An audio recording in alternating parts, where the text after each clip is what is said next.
2, 1. You are listening to Moonhawk Studios Presents.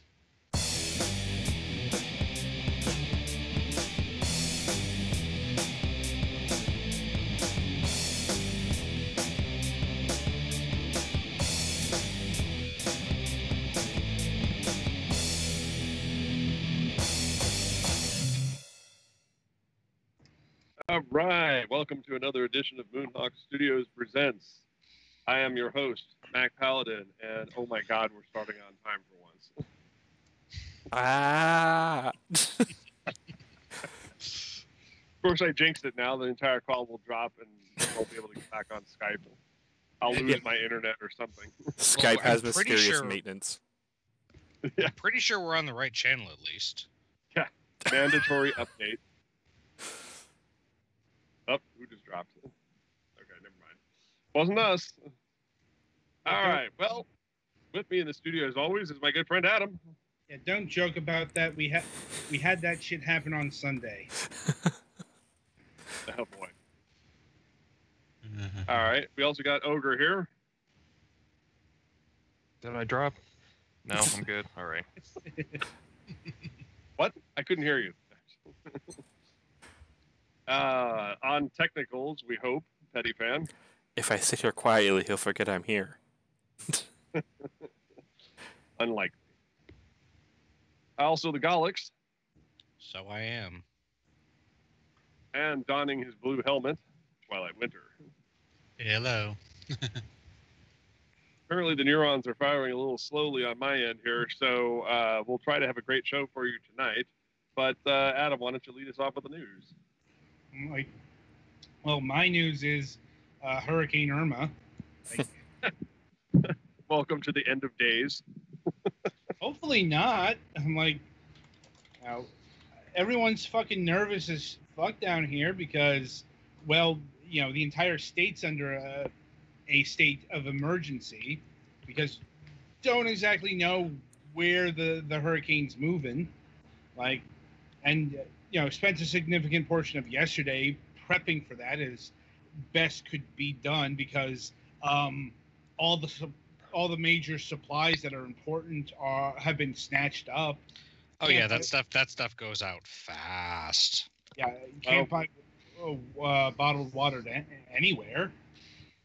Well, at least you're not like the guy who's offering 400 gallons of gasoline for anal sex on Craigslist. Thank you. So Mad Max has begun.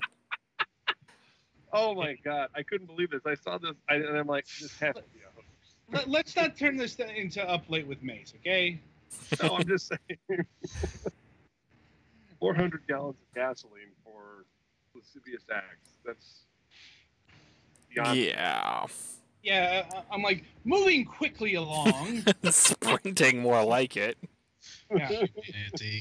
Yeah, so there's no notice to evacuate yet. That may occur. I'm like, it's all, probably have a clearer picture of this on Friday. You are at least not in Miami. True, but I've got relatives that do live in Palm Beach, so that's a concern. They might have to evacuate up here. Like I said, it's a lot of skittishness right now.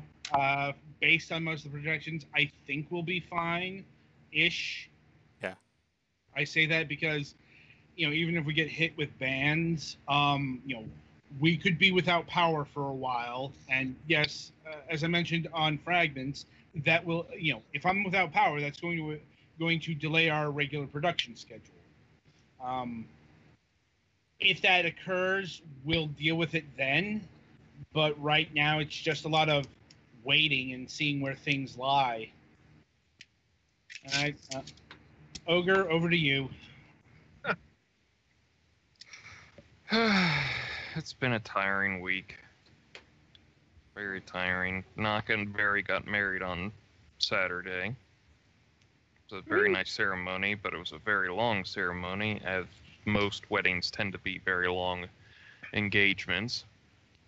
I did find myself partway through kind of reflecting on it going, I remember when I was a kid and I went to a cousin's wedding and I was bored out of my freaking mind because it was just all boring adults doing boring stuff. And now here I am, one of the boring adults doing boring stuff. It helped that I was it helped that I was the best man, so Yeah, At least I was as close to front and center as one could be during the whole thing. Meant no napping.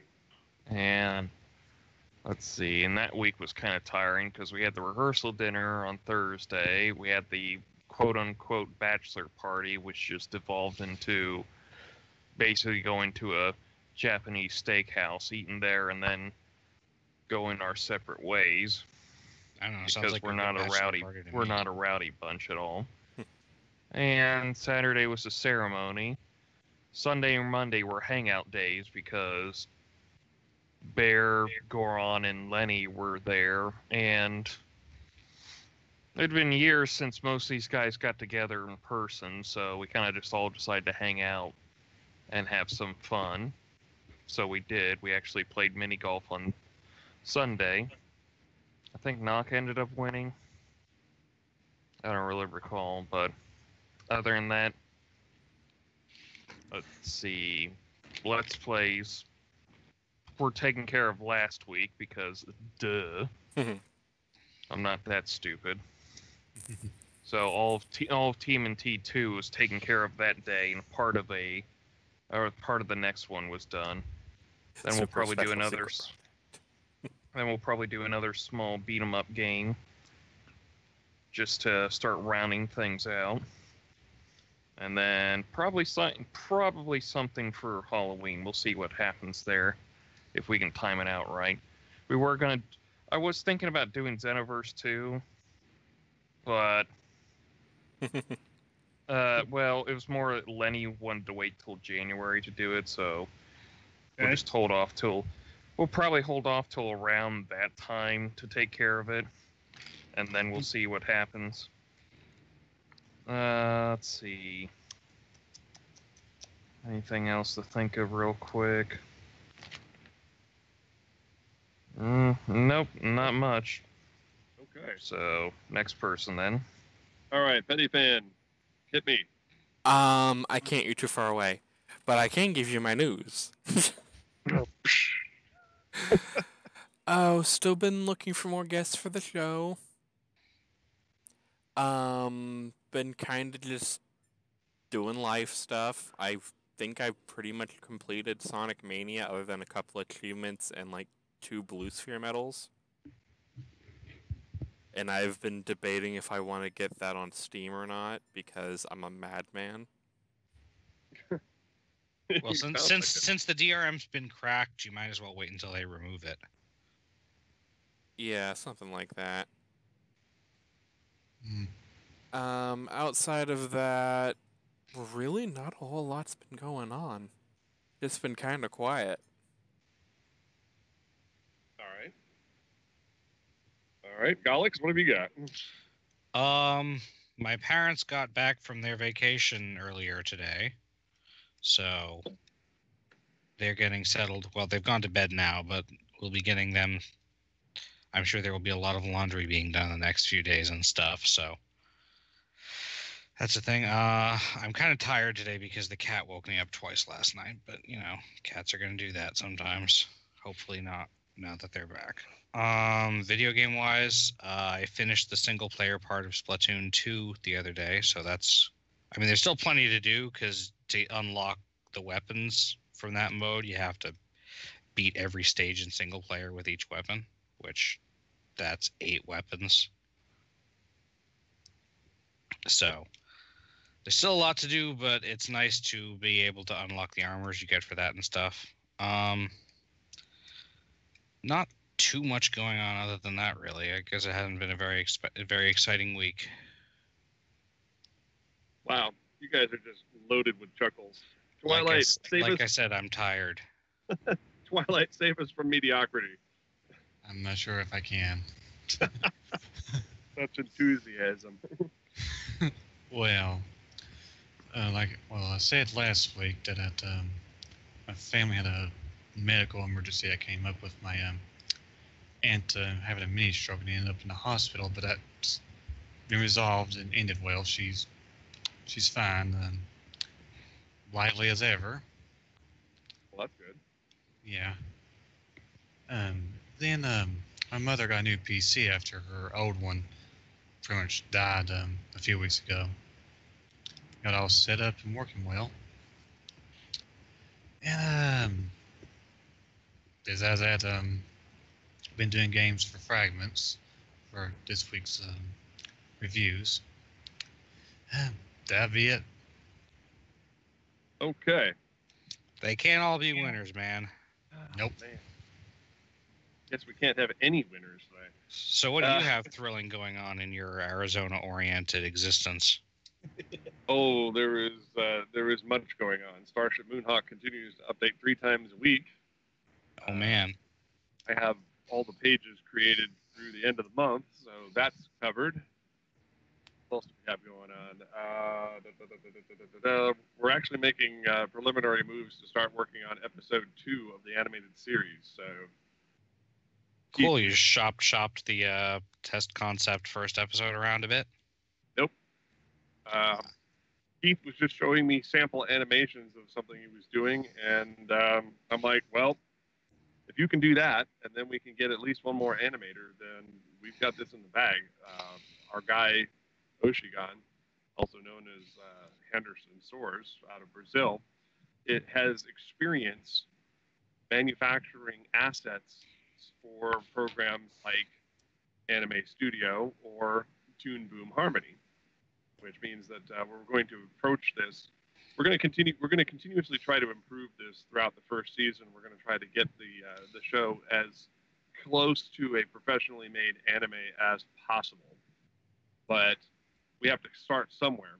And so we're going to try to move from the quasi-animated, quasi-motion comic of the first episode into the next step, which is to try to emulate, with anime-styled assets, the show Archer from FX. So moves are being made to create physical assets, different views of the heads, bodies, clothing, arms, legs, stuff like that. So that way we have static assets that we just need to rotate. But Keith is already working on developing animations for more complex things like turnarounds and stuff like that. Plus we have the 3D model of the ship going. So pretty excited about that, actually. That will streamline our process significantly, because once we have the 3D model completed, we will never, ever, ever have to use a hand-drawn image of the Moonhawk in After Effects. We can just import the model and rotate it at will, which is kind of a cool thing for FX shots. Of course, we'd have to build other spaceships as the series progresses. But hey, that's why we're asking for a lot more money the next time around. Mm-hmm. That's the same noise that that Angry Bird pop makes every time you miss a shot. I keep getting your Facebook invites to that. Well, it's not supposed to be inviting everybody and their brother. The only thing I keep putting on there on the wall is you're supposed to share to Facebook so you get one more play on the bonus round. So it's not supposed to be requesting that everybody join. It's just supposed to be doing that. So that's another thing I'm doing. Well, there was one other thing I was trying to think of off the top of my head.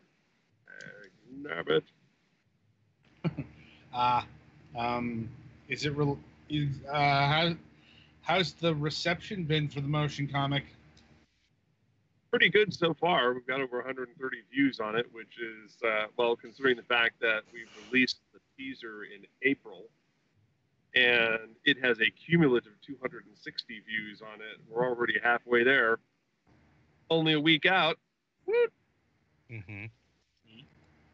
There you go again with that. Sorry. I am slightly splitting my attention. Right.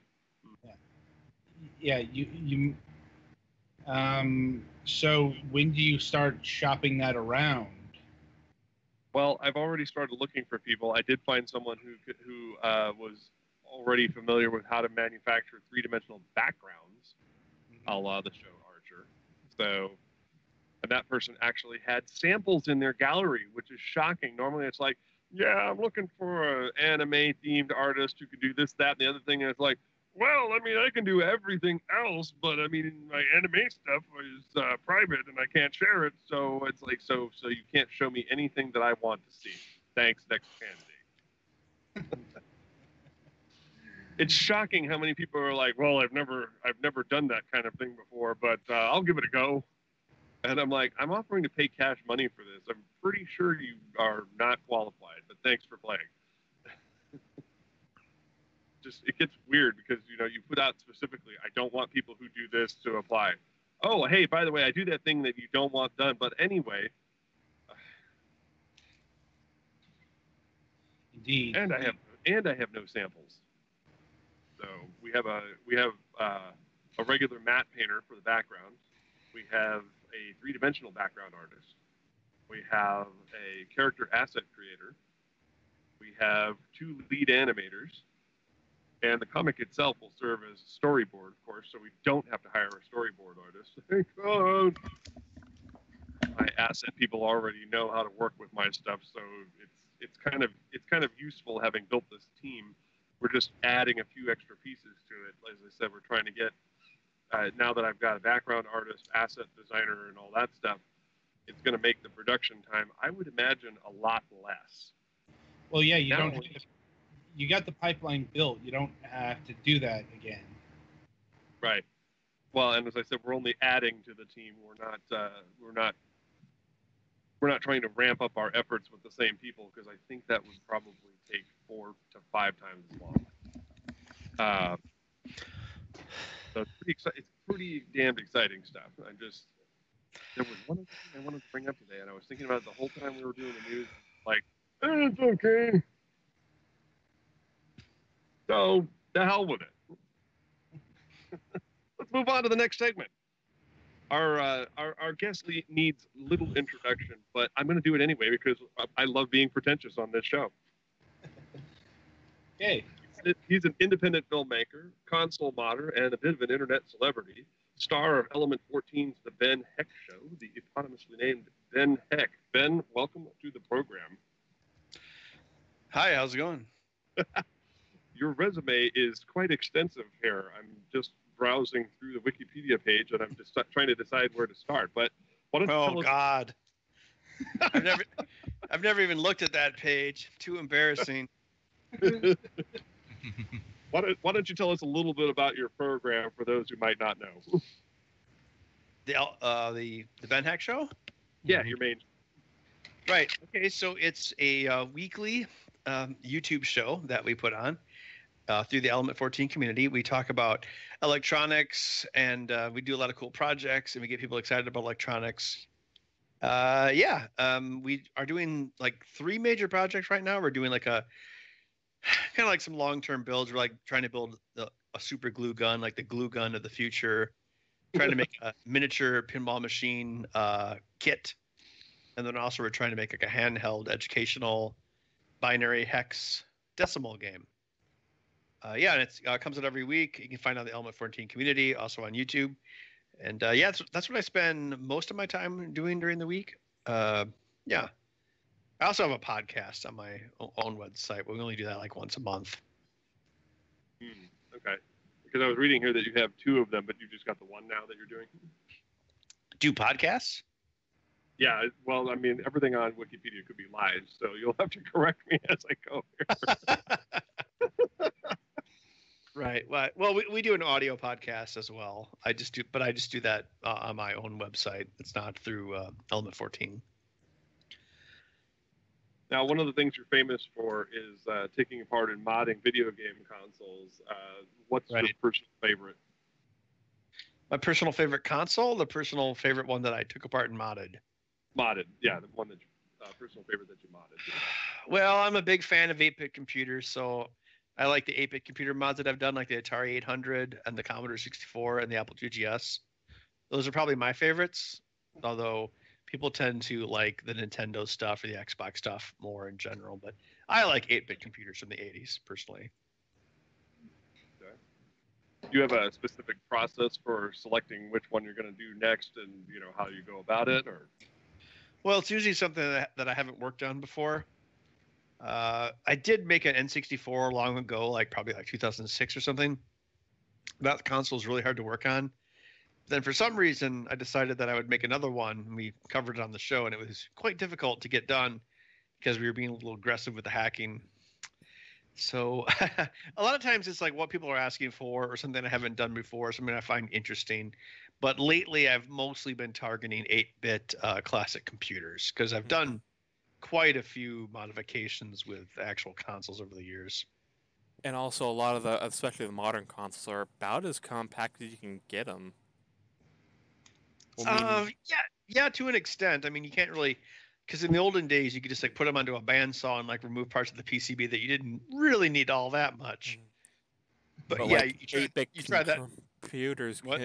I was about to say 8-bit computers. The technology advanced so far, you could literally put all of it to something about the size of the palm of your hand. Much smaller than that. Yes. Yeah. Yeah. Well, it is kind of fun to try to do things with the original hardware. I mean, you could put an entire 8-bit computer into something the size of a grain of rice these days. It's pretty ridiculous how far it's advanced, but it's kind of fun still to use the original stuff because, I mean, computers still work in the same basic way, and it's fun to just look at kind of where it started, and it helps you learn more about how it all works, and it's not quite as intimidating as a 64-bit modern computer with all these differential lanes and 32 gigs of RAM and all this stuff. And something that was soldered up by a robot. Yes. I mean, you obviously most of the stuff is not even human solderable anymore, which kind of makes you think about the future with the robots when they're doing jobs we can't. Yeah. So the older stuff is fun. It reminds me of people that I know who love Linux, and they're like, "Ooh, I can type into my computer just like it's 1983." And it's kind of the same thing where you feel like you're a part of the computer, or you feel like you have control over it, rather than all of the low-level stuff being several layers of abstraction below you where you can't even touch it. Right. That's what I enjoy about hacking. And in terms of 8-bit computers, what ones have you done so far, and what ones would you like to do in the future? I've done modifications on the Atari 800 computer, the Commodore 64, the Apple II GS, which is an extension of the Apple II. Also, I've done the ZX Spectrum, which was very popular in England.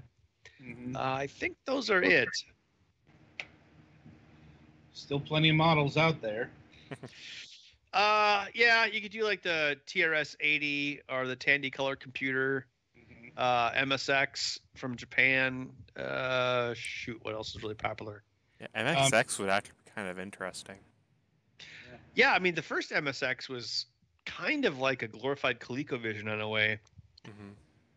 Yeah, even the MSX2 was not all that dissimilar from its heritage. MSX2 had multicolored sprites and fine scrolling control, whereas the first one did not. Yeah. The first MSX had literally the same Texas Instruments graphics chip as found in the ColecoVision, and also the Sega Mark I. Mm-hmm. And also, I guess, IBM PCs themselves. Old IBM PCs? Mm-hmm. Like the 5150, and going forward, the actual IBM PCs. What are you talking about? Modding them? Yeah. Are people as nostalgic for that though? It depends who you talk to. There's another guy on YouTube called Lazy Game Reviews. Yes, I'm well aware of him. Yeah, he is very, very into the IBM PCs. Yeah, I watched his video where he had bought a new inbox 286 off the internet, and then it turned out that the IBM that he had bought was from a place that was 2 blocks from my shop. Oh wow! Because I pass it it's weird. I pass it every day on my way to work. It's this, I don't know, small warehouse, and in the window it's like has furniture and like a big IBM sign, and it's like we sell IBM, and it's like we selling IBM. I mean, Like, that's kind wait, of what? right. What decade right. is this?